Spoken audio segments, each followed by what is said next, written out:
The Magnetic Telegraph by anonymous staff of the Albany Argus.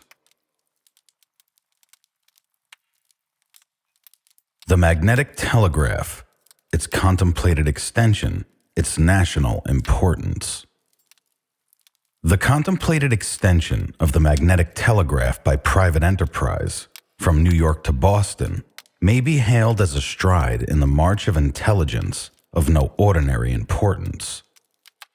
It is one of those triumphs of the arts of peace that knit our people in closer relations of union and brotherhood. The magnetic telegraph annihilates distance.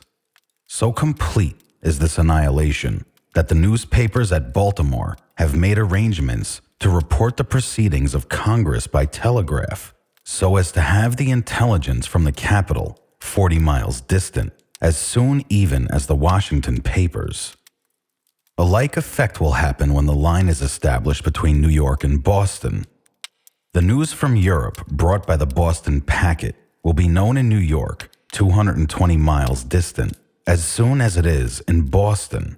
And so likewise, when the line is completed between Albany and Buffalo, which we understand is in contemplation, will not the telegraph literally render our people one family? For when it is fully extended throughout the Union, our brethren in Louisiana will receive intelligence from their brethren in New York and Maine, almost as quick as if they were seated around the same board, within the sound of each other's voices. Perhaps it is not figurative to say that hundreds of miles will then seem no more than previously as many 100 feet. All know the wonderful influence railroads have exercised in drawing distant parts of the country together and in breaking up the prejudices and asperities of sections. Utica and Syracuse now almost seem a part of Albany, a few years since they were afar off. The iron horse, which has diminished the time in traveling, has brought about this revolution, but still more remarkable is the telegraph. Under its operation, New Orleans will be nearer to New York, so far as regards the transmission of intelligence, than Albany is now. It will certainly seem odd, but such will most assuredly be the case, that the result of the election in New Orleans will be known in New York on the same evening. And thus, when it is extended to all our principal cities, the presidential election will be known throughout the Union on the very day the votes are cast.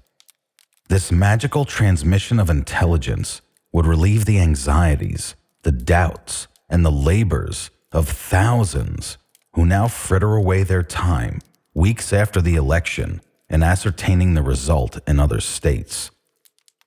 The president's message could also be thus transmitted from Washington to Maine or Louisiana a few hours after its delivery. It would be an express, far exceeding in fleetness and certainty the never-tiring locomotive.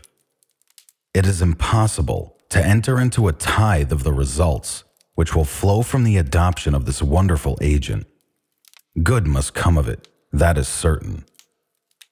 While the patriot and the American who looks forward to the time when our great Confederacy shall stretch over the Mississippi and Oregon territories, embracing perhaps 60 states, some of which are separated thousands of miles, will regard this new and mighty agency in interchanging thoughts, sentiments, and feelings as one of the indissoluble links of firm and enduring union, and of making us all feel that we are still one nation, with one language, one capital, and more than all, with one heart.